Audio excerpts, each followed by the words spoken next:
샬롬, 반갑습니다. 지난 시간에는 성경의 지리와 기후에 대해서 살펴보았습니다. 그리고 구약 성경을 10개의 시대로 구분해서 역사서 11권을 뼈대로 세우고 나머지 6권을 살로 붙였고 또 나머지 시가서, 선지서들을 시간적인 순서대로 재배열하는 그런 시간을 가졌습니다. 이 부분은 제가 오프라인으로 성경 공부할 때 매 수업 시작할 때 반복해서 살펴보는 부분인데 온라인 성경 강의는 시간 관계상 그럴 수는 없고 제2 강의를 참고하셔서 한번 그려보시고 머릿속에 넣어 놓으시면 성경을 읽는 데 많은 도움을 받을 수가 있습니다. 오늘은 창조시대를 살펴보겠습니다. 성경의 역사를 크게 세 부분으로 나누면 창조, 타락, 구속으로 나눌 수 있습니다. 창세기 1장에서 2장까지가 하나님의 창조 역사를 기록하고 있고 창세기 3장에서부터 11장까지는 인간의 타락 역사를 기록하고 있습니다. 그리고 창세기 12장부터 그 타락한 인간을 구원하시는 하나님의 구원 역사가 기록되어 있습니다. 그래서 성경을 요약하면 타락한 인간을 죄에서 구원하시려는 하나님의 구원 이야기라고 할 수가 있습니다. 오늘 살펴볼 창조 시대를 통해서 하나님의 창조 역사와 인간의 타락 역사를 살펴보겠습니다. 먼저 창조 시대의 줄거리를 한번 요약해 보면 하나님이 지으신 아름다운 세상을 관리하도록 위임받은 인간이 하나님처럼 되려는 교만 속에서 범죄하고 그로 인해 인간과 세상은 타락한다라고 요약을 할 수 있습니다. 창조 시대에는 4가지 주요 사건이 있습니다. 첫째는 창조, 둘째는 타락, 셋째는 홍수, 넷째는 바벨탑 사건입니다. 오늘부터 각 시대별로 우리가 살펴보려고 하는데요. 세밀하게 살펴보면 좋겠지만 한눈에 보는 성경은 성경을 전체적인 흐름을 파악하는 것이 목적이기 때문에 각 시대의 중요한 사건들을 중심으로 살펴보고 전체의 흐름 가운데 그 성경이 어떻게 기록되어져 있는가를 살펴보겠습니다. 창조 역사가 기록되어 있는 책은 성경에서 제일 처음 나오는 창세기입니다. 그래서 창세기는 시작의 책이라고 할 수 있습니다. 우주와 만물, 특히 사람의 기원에 대해서 말씀하기 때문에 매우 중요합니다. 그 창세기는 이렇게 시작합니다. 창세기 1장 1절 태초에 하나님이 천지를 창조하시니라. 여러분 아주 짧은 구절이지만 굉장히 중요한 구절입니다. 왜냐하면 여기서부터 하나님에 대한 우리의 믿음이 시작되기 때문입니다. 여러분은 이 말씀을 믿으십니까? 만약 이 말씀이 믿어진다면 성경 전체의 내용을 믿을 수 있습니다. 그러나 이 말씀이 믿어지지 않는다면 성경을 믿을 수 없습니다. 어떻게 홍해가 갈라지고 태양을 멈추게 하고 예수님은 어떻게 물 위를 걸어 다니시고 죽은 자를 살릴 수 있다는 말입니까? 상식적으로 이해가 되지 않지 않습니까? 그러나 태초에 하나님이 천지를 창조하시니라. 우리가 믿는 하나님이 우주 만물을 창조하신 전능하시고 불가능이 없으시며 인간의 생사화복을 주관하시는 하나님이시라면 충분히 하실 수 있는 일들이기 때문에 우리가 믿을 수 있는 것입니다. 하나님께서 만물을 창조하셨다는 것에는 어떤 의미가 있을까요? 하나님은 어떤 분이실까요? 하나님은 크고 위대하시며 불가능이 없으신 전능하신 분이십니다. 그리고 이 모든 우주 만물의 주인 되시며 지금도 우주 만물을 다스리시고 통치하시는 왕이시라는 것을 우리는 믿어야 됩니다. 여러분, 하나님께서 창조하신 이 우주가 얼마나 크고 위대한지를 한번 살펴보겠습니다. 예전에 과학 시간에 우리 은하 태양계를 한번 공부해 보셨을 것입니다. 태양을 중심으로 해서 수금지화 목토 천해명 이 행성들이 이렇게 나열되어 있지 않습니까? 자, 여기 보면 지구와 금성, 화성, 수성, 명왕성을 비교해 놓은 그런 그림입니다. 우리가 살아가는 지구도 어마어마하죠. 우리나라도 엄청 큰데 이 지구는 우리가 상상할 수 없을 정도로 크지 않습니까? 그런데 지구와 다른 행성을 이렇게 비교해 보면 목성과 토성을 이렇게 비교해 보면 지구도 굉장히 작다는 것을 우리가 알 수 있습니다. 그런데 태양은 얼마나 큽니까? 그렇죠? 태양은 정말 이 지구와 비교할 수 없을 정도로 굉장히 크죠. 그런데 이 태양보다 더 큰 행성이 있겠습니까? 네, 시리우스, 카펠라, 아크투루스라는 행성은 어마어마하게 큽니다. 그렇죠? 그런데 이 아크투루스보다 큰 행성이 있을까요? 네, 바로 안타레스, 베텔기우스. 그리고 이 베텔기우스보다 큰 행성이 VV10A라는 행성입니다. 어마어마하죠. 그래서 태양과 이렇게 한번 비교해 보면 태양이 정말 먼지 같은 점같이 작을 정도로 어마어마한 그런 행성이 있습니다. 여러분, 우리가 살고 있는 은하계인데요. 태양을 중심으로 수금주와 목토 천해명 이렇게 행성들이 있지 않습니까? 그런데 여기에 보시면 우리 은하에 태양에서 이 은하 밖으로 이렇게 벗어나기 위해서 어느 정도의 시간이 걸리냐면요. 3만 광년의 시간이 걸린다고 합니다. 그러니까 광년이라는 것은 빛의 속도잖아요. 그러니까 빛의 속도로 3만 년을 가야 벗어날 수가 있다 하는 것입니다. 어마어마한 그런 크기죠. 그런데 놀라운 사실은 이런 우리 은하들이 모여서 은하군을 형성합니다. 그리고 이 은하군들이 모여서 은하단을 형성합니다. 그리고 이 은하단이 모여서 지금까지 밝혀진 바로 라니아키라는 그러니까 지금까지 알려진 정도가 이 정도입니다. 우리가 상상할 수 없을 정도로 정말 어마어마하죠. 그러니까 하나님께서 이 모든 우주 만물을 창조하셨다면 우리 하나님은 얼마나 전능하시고 크고 위대하신 분이십니까? 그런데 놀라운 사실은 그 크고 위대하신 하나님께서 이렇게 작고 작은 인간을 만드셨다니 하나님은 얼마나 세밀한 분이신가 하는 것입니다. 여러분, 여기에 보면 영국의 이제 버스 광고인데요. 내용은 신은 없다, 걱정하지 말고 삶을 즐겨라. 그러니까 영국의 무신론자들이 버스에 돈을 들여서 광고를 하는 것입니다. 여러분, 사람들은 하나님을 없다고 말합니다. 왜냐하면 눈에 보이지 않기 때문입니다. 사람은 눈에 보이는 것을 믿으려는 속성이 있지 않습니까? 그러나 생각해보면 눈에 보이지 않는 것들도 존재하는 것들이 너무나 많습니다.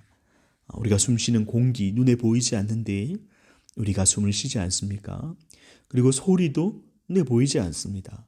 바이러스, 우리의 생각, 마음, 영혼, 보이지는 않지만 우리가 있다고 믿는 것들이지 않습니까? 그렇다면 우리 눈에 보이지 아니하시는 하나님이 계신지 어떻게 알 수 있느냐 하는 것입니다. 여러분, 로마서 1장 19절 말씀에 보면 이렇게 기록되어 있습니다. 이는 하나님을 알만한 것이 그들 속에 보임이라. 하나님께서 이를 그들에게 보이셨느니라. 이미 하나님께서 하나님을 알만한 것들을 사람들에게 보여주셨다 하는 것입니다. 어디에 보여주셨을까요?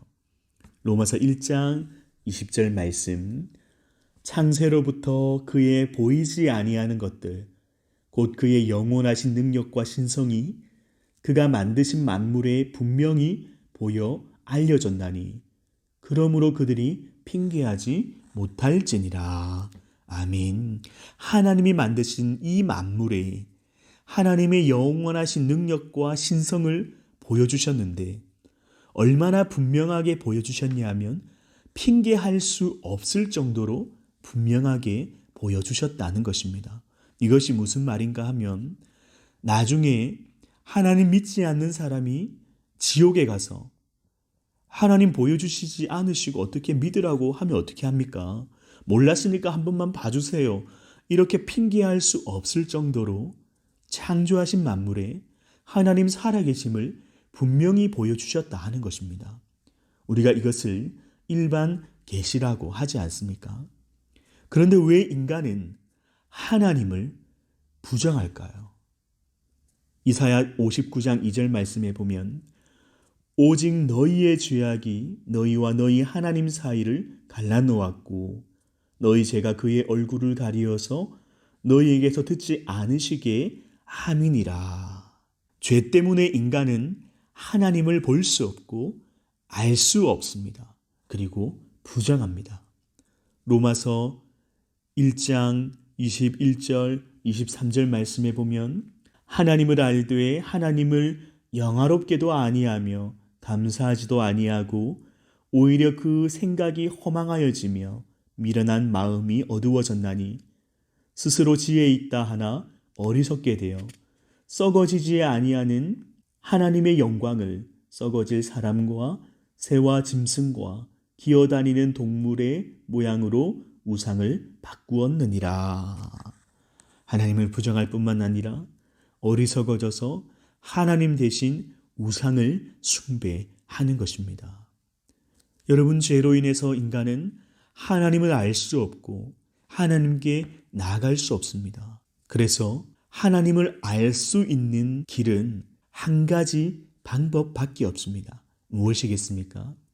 하나님께서 자신을 우리에게 나타내 보여주셔야만 우리는 알 수 있습니다. 하나님께서 우리를 찾아오셔야만 하나님을 만날 수가 있는 것입니다.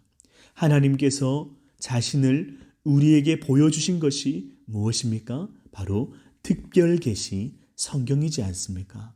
그래서 우리는 이 성경을 통해서 하나님을 알 수 있고 하나님을 만날 수가 있는 것입니다. 그런데 하나님께서 만물을 창조하셨다는 것을 반대하는 이론이 있습니다. 바로 진화론입니다. 이 진화론은 이 모든 것이 우연히 만들어졌다는 이론입니다. 빅뱅 이론 한번 들어보셨죠?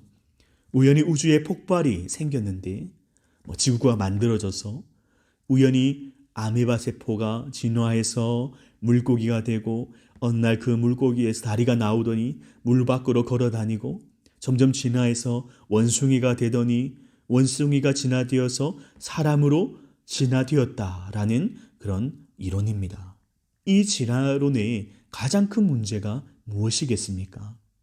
진화론은 과학 이론이기보다는 하나님이 없다는 무신론에서부터 시작이 되었습니다. 그러니까 진화론 자체가 하나님의 존재를 부정하는 것입니다. 그리고 인간의 존엄성을 파괴합니다. 인간도 우연히 만들어진 존재이기 때문에 그 자체로 존귀하거나 존엄하지 아니하고 끝까지 살아남는 것이 중요하다는 것입니다. 그래서 내가 살아남기 위해서는 다른 종이, 다른 사람은 어떻게 되든지 상관하지 않는 약육강식, 적자 생존을 허용하는 것입니다. 그리고 자연 환경도 인간의 필요에 따라 무분별하게 개발하고 파괴해도 상관하지 않는 것입니다. 여러분, 이 진화론이 우리 인류에게 어떤 영향을 미쳤는지 아십니까? 여기에 보면 모택동, 우리가 마오쩌둥이라고 하지 않습니까? 6천만, 스탈린 2,300만, 히틀러 1,600만, 김일성 170만. 이 숫자가 어떤 숫자인지 아십니까? 공통점은 다 아시겠죠? 공산당 독재자들이지 않습니까? 이 독재자들이 통치할 때에 학살된 사람의 숫자입니다. 어마어마한 숫자이지 않습니까? 진화론은 무신론에서 시작해서 찰스 다윈이 진화론을 주장했고, 이 진화론은 마르크스에 의해서 역사적 유물론으로 발전합니다. 이 역사적 유물론은 레닌에 의해서 공산주의로 발전을 합니다. 여러분, 공산주의가 인류에게 준 피해가 얼마나 큽니까? 이뿐만 아니라 지금도 알게 모르게 우리는 이 진화론의 영향 아래에 살고 있는 것입니다. 그러나 우리는 진화론을 인정하지 않습니다. 우리는 하나님께서 만물을 말씀으로 창조하셨다는 창조론을 우리는 믿습니다. 하나님께서 창조하셨다는 것은 완벽한 창조를 이루셨다라는 것을 의미합니다. 그래서 하나님께서 창조하신 것을 보시기에 심히 좋았더라 라고 말씀하지 않으셨습니까? 그리고 하나님께서 만물을 창조하셨을 때 아무렇게나 대충 만들지 않으셨습니다. 질서와 균형 있는 창조를 이루셨습니다. 첫째 날부터 셋째 날까지 그 공간을 창조하시고, 넷째 날부터 여섯째 날까지는 그 공간을 채우시는 창조의 사역을 이루셨습니다. 자, 우리가 첫째 날에 하나님께서 무엇을 창조하셨습니까? 빛이 있으라 말씀하시면서 빛과 어둠으로 나누셨습니다. 그리고 둘째 날은 궁창을 만드시고 궁창 아래의 물과 궁창 위의 물로 만드셨습니다. 그리고 셋째 날에는 물을 한 곳에 모으고 묻이 드러나라 하시면서 땅을 만드시고 그 땅에 각종 채소와 열매 맺는 나무를 만드셨습니다. 그리고 넷째 날에는 첫째 날 창조하셨던 그 빛과 어둠의 공간을 채우는 해와 달과 별과 광명체들을 만드셨습니다. 그리고 다섯째 날에는 궁창 아래에 바다의 물고기, 하늘의 새, 그리고 여섯째 날에는 땅의 동물들, 그리고 마지막으로 이 모든 것을 다스리도록 사람을 만드셨다 하는 것입니다. 그래서 이 창조의 중심에는 바로 인간이 있습니다. 하나님 창조하신 만물 중에서 인간을 특별하게 만드셨는데 하나님의 형상대로 사람을 만드셨습니다. 하나님의 형상대로 만들었다는 것은 하나님께서 사람처럼 눈, 코, 입이 있다는 의미가 아닙니다. 하나님은 영이시기 때문에 그런 형태가 없으시죠. 하나님의 형상으로 만들었다는 것은 우리가 하나님의 성품과 속성을 닮은 존재로 만들어졌다는 것입니다. 하나님께서 사람을 손수 흙으로 빚으시고 그 코에 생기를 불어넣으셔서 생명이 되었습니다. 그래서 사람은 육체와 영혼을 가진 존재로 만드셨습니다. 왜 우리에게 영혼과 육체를 만드셨을까요?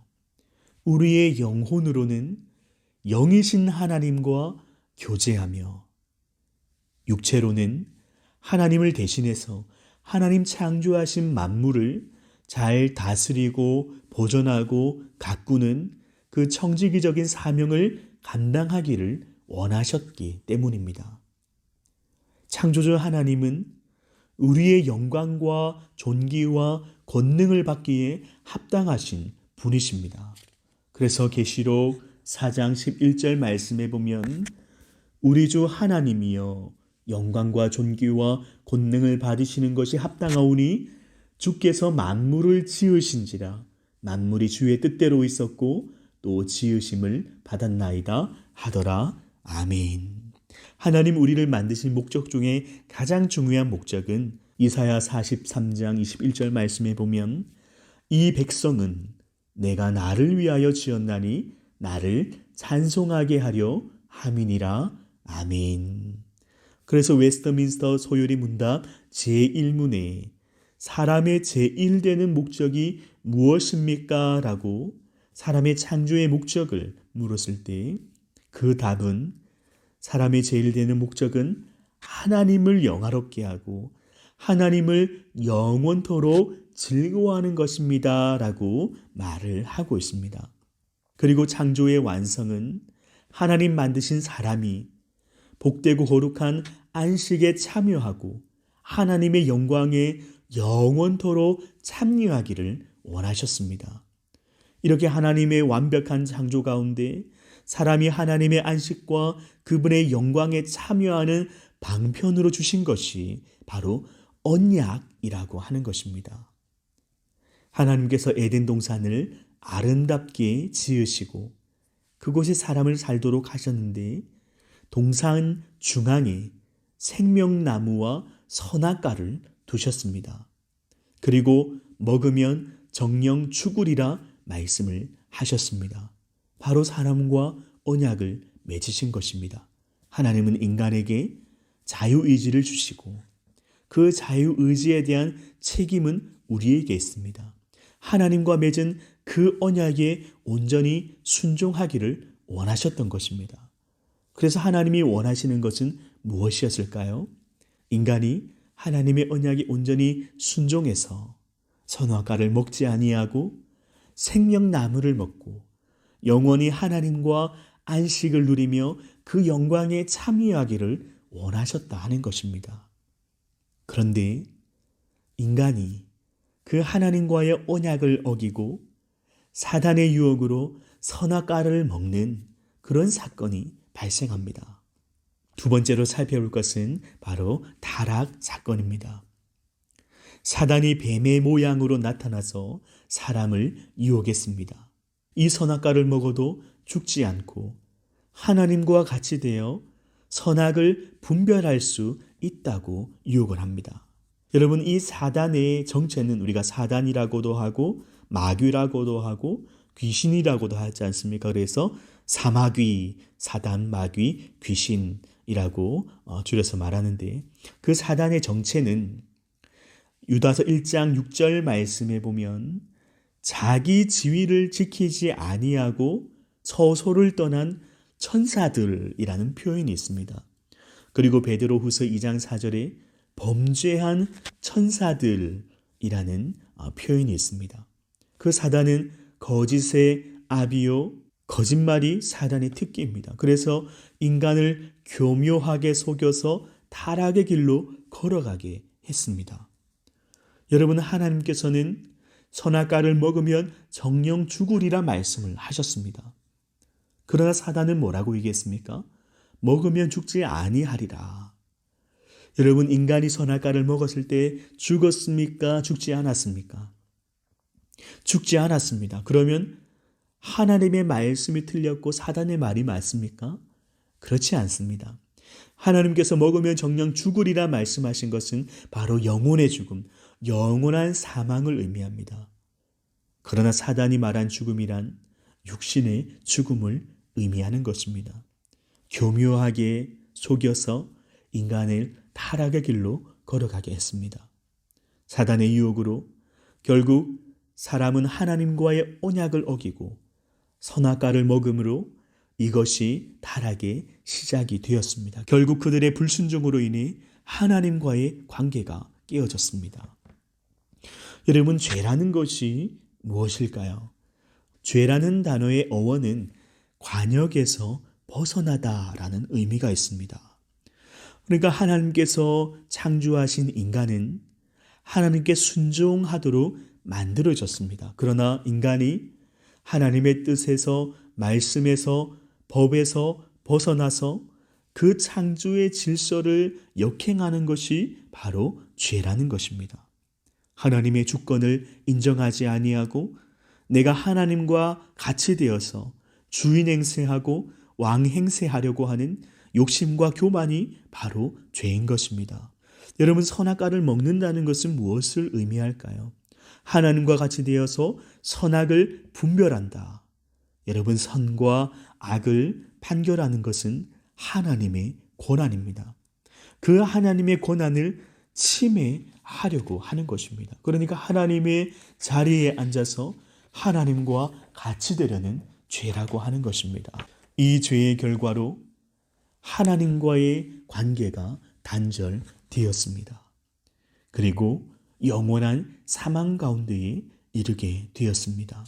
하나님과 원수된 관계요, 진노의 자녀로, 이것은 사형에 해당하며 어둠에 임하고 흑암의 권세 가운데, 죄와 사망의 노예 가운데 놓이게 되었습니다. 하나님과의 관계가 깨어졌을 뿐만 아니라 인간과 인간 사이의 관계도 파괴되었습니다. 그리고 인간과 자연의 관계도 망가지게 되었습니다.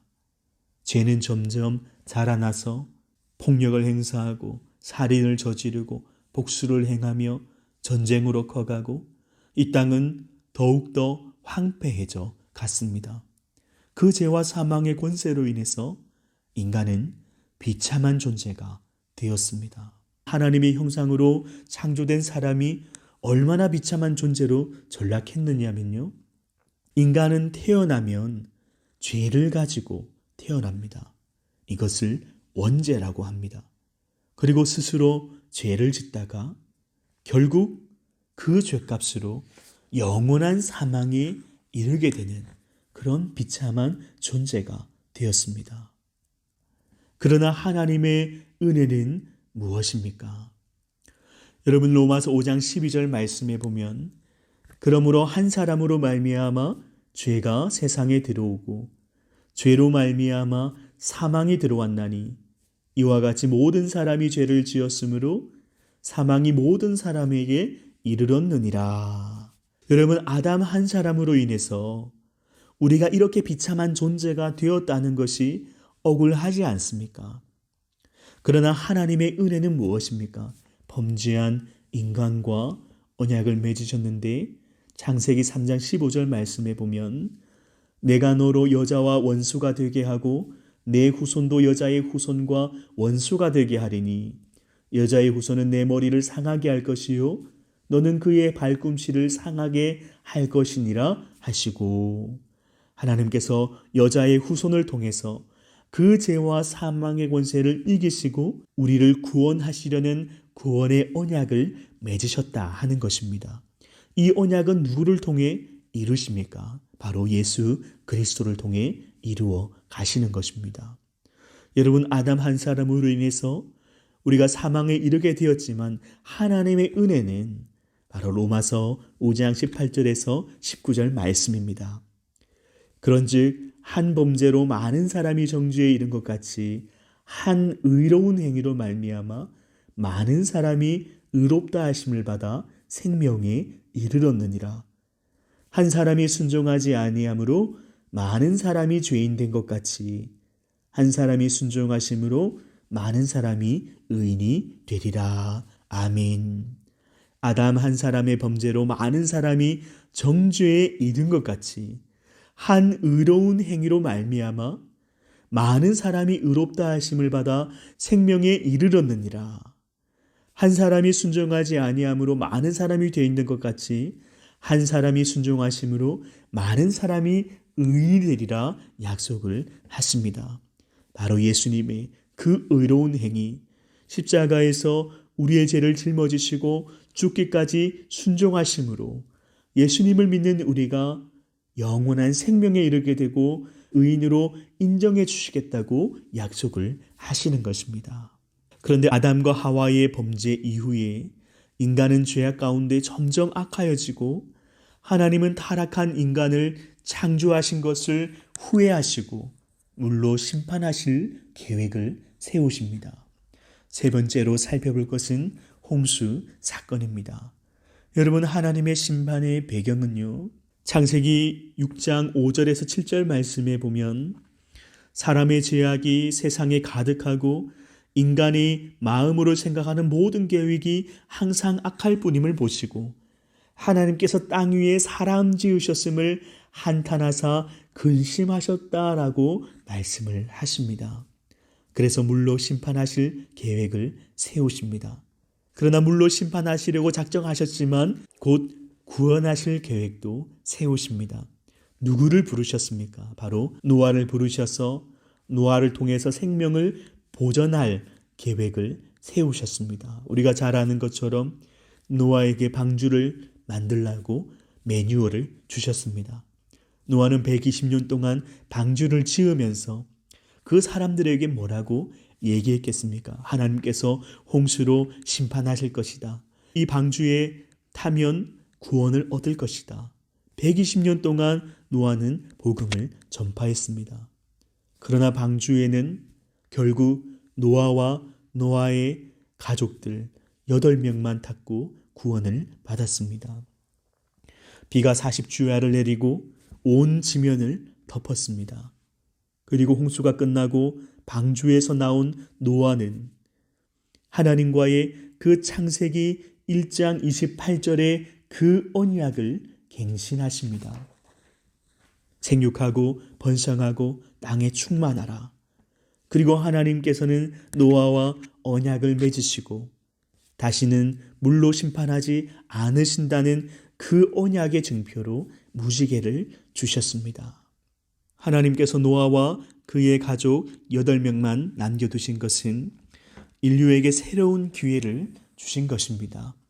그러나 홍수가 끝나고 노아의 아들 셈과 함과 야벳의 자손들이 흩어지면서 시날 평지에 바벨탑을 쌓으면서 여전히 죄의 영향 아래에 있는 죄인이라는 사실을 똑똑히 보여주는 사건이 일어나게 됩니다.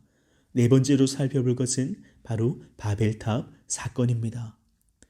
홍수가 끝나고 노아의 아들 셈과 함과 야벳의 자손들이 지면에 흩어지면서 인류는 다시 번성합니다. 그리고 문명과 기술이 발전합니다. 그 당시의 배경은 온 땅의 언어가 하나요, 말이 하나였습니다. 그들이 동방으로 옮기다가 시날 평지에 모여서 거류하게 되는데 창세기 11장 4절 말씀에 보면 이렇게 기록되어 있습니다. 또 말하되 자 성읍과 탑을 건설하여 그 탑 꼭대기를 하늘에 닿게 하여 우리 이름을 내고 온 지면에 흩어짐을 면하게 하였더니 사람들이 모여서 탑과 성읍을 건설하자 하는 것입니다. 그러나 탑 꼭대기를 하늘에 닿게 하여 우리의 이름을 내자. 인간의 능력으로 하나님과 같이 되려는 교만한 모습을 여전히 보여주고 있습니다. 우리의 이름을 내자는 것이 무엇입니까? 인간은 하나님의 이름을 드러내고 하나님의 영광을 돌려드려야 할 사명이 있는데 자신의 이름을 드러내고 자기가 그 하나님의 영광을 가로채겠다라는 그런 교만한 모습인 것입니다. 성읍을 건설하여 온 지면의 흩어짐을 면하게 하자. 하나님께서 주신 생육하고 번성하여 땅에 충만하라고 하는 그 하나님의 명령에 정면으로 불순종하는 죄의 모습입니다. 그리고 그들이 건설하는 그 성읍은 하나님 나라를 대항하고 세상을 다스리며 하나님을 주권을 넘보는 하나님과 같이 되려고 했던 그 선악과를 먹었을 때의 교만한 그 모습 그대로를 보여주고 있습니다. 하나님께서 그들을 심판하셨습니다.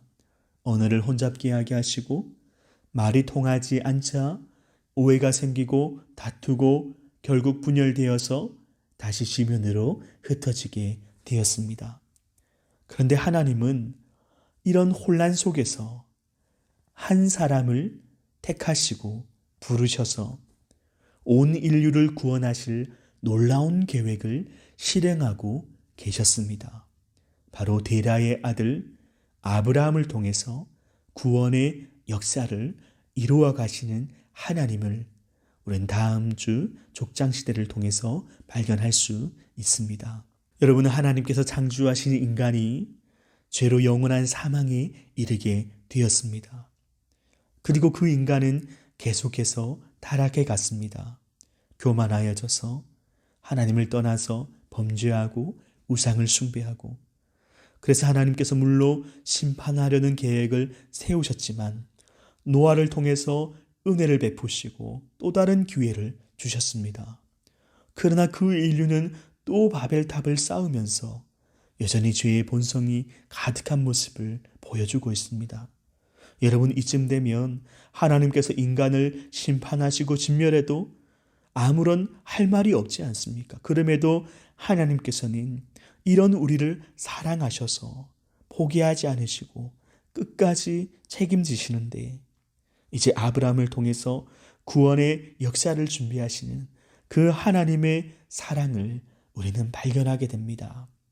다음 주에 그 구원의 역사를 어떻게 이루어 가시는지를 우리가 족장 시대를 통해서 살펴보도록 하겠습니다. 제3강 창조시대에 들어주셔서 감사합니다. 한 주간 평안하시고 또 다음 주에 건강한 모습으로 뵙겠습니다. 감사합니다.